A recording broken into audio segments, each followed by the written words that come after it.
Just over a week ago, Hurricane Helene made landfall in Florida as a powerful Category 4 storm. It then continued its path as a tropical storm, sweeping through Georgia and North Carolina.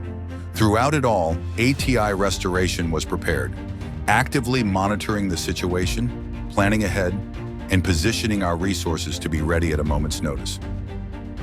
With support from our nationwide network of offices and strategically placed emergency response trailers, our team was on the ground, prepared to take action.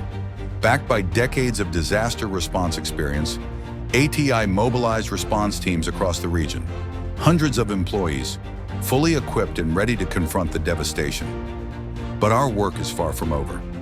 Now, as Florida braces for yet another storm, Hurricane Milton, ATI remains vigilant. Milton is projected to bring catastrophic, record-breaking storm surges along Florida's Gulf Coast, with Tampa Bay potentially facing its worst surge in over a century.